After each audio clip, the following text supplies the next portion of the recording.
con el doctor Guillermo Federic, que integra justamente uno de los jueces que integra esta Cámara de Apelaciones de Trabajo en Paraná, a quien le agradecemos la comunicación. Buenas noches, bienvenido. ¿Cómo le va? Buenas noches, ¿cómo le va? Queremos conocer detalles justamente de esta resolución adoptada por la Cámara. ¿Cuáles han sido los criterios adoptados o tomados en cuenta para esta definición judicial? Bueno, le hago una aclaración. Sí. La resolución de hoy no es que ha resuelto la cuestión, sino que simplemente declaró que no había competencia de nuestra parte para poder expedirnos sobre lo que se había planteado.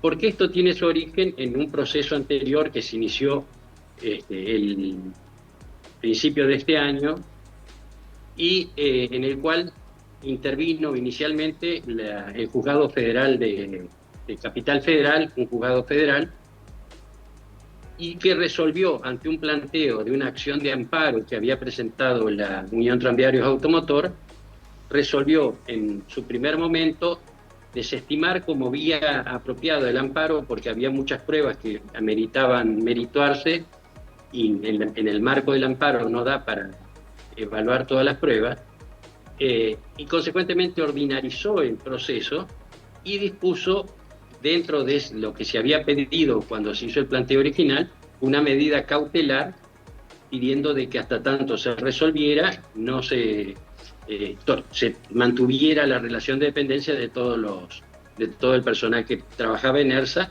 en la nueva empresa San José. Esa resolución fue motivo de una cuestión por parte de la empresa San José, porque entendía de que no era competente el Juzgado Federal de Buenos Aires para intervenir, sino que era competencia la justicia provincial.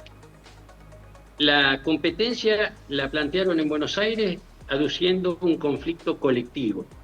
Involucraba a todo el transporte de pasajeros de la provincia y del país prácticamente. Como entendimos cuando vino el planteo de San José pidiendo la competencia provincial, entendimos de que no era tal, no era un conflicto colectivo, sino que era un conflicto plurindividual, porque no afectaba a todas las empresas de transporte de la provincia, ni siquiera a todas las empresas de transporte de acá de Paraná. Bien. Porque ERSA seguía trabajando en parte del servicio en el suburbano. Entonces entendimos de que era competencia de la justicia provincial porque no se daban las características para el proceso colectivo que se había planteado. En función de eso se suscitó un conflicto de competencia entre el juzgado provincial y el juzgado nacional. Ese conflicto de competencia, la jueza que se le planteó acá en Paraná se declaró incompetente y llegó en apelación a la Cámara.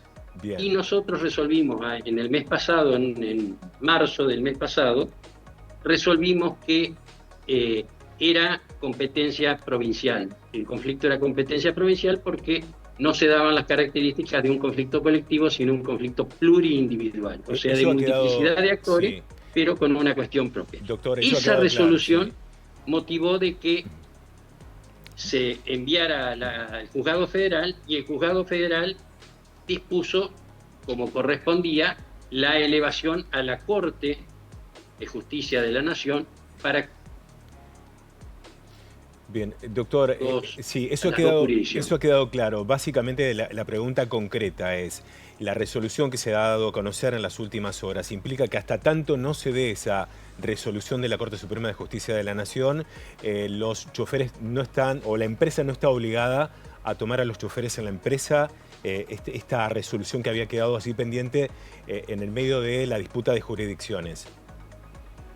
Esa resolución siguió vigente. Esa resolución siguió vigente hasta que se plantea la cuestión de competencia.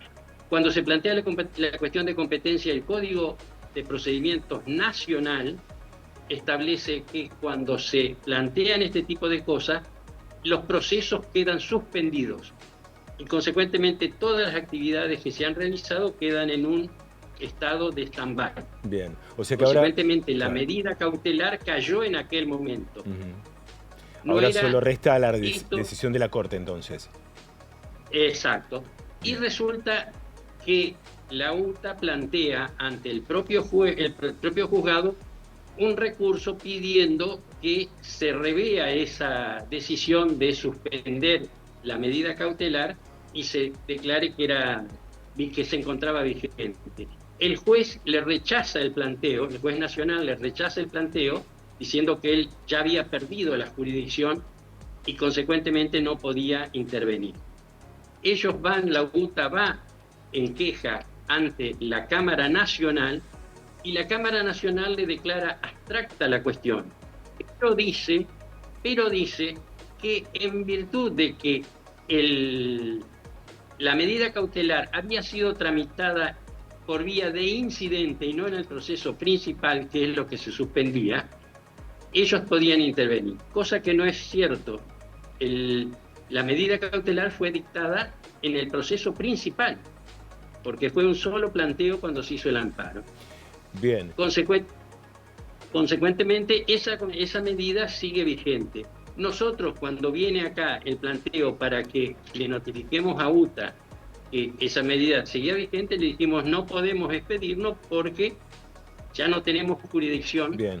Hasta que no se resuelva por la Corte, hemos perdido la competencia para poder intervenir. Eso fue lo que salió en la resolución de hoy. Claro, ha quedado claro, doctor. Obviamente estamos hablando de mucho tecnicismo jurídico, pero básicamente ahora habrá que esperar la resolución de la Corte para que finalmente sea ella quien defina esta disputa que se mantiene. Le queremos agradecer mucho, obviamente, la información que nos ha brindado. Ha sido muy amable. Gracias a ustedes por la atención. Hasta luego.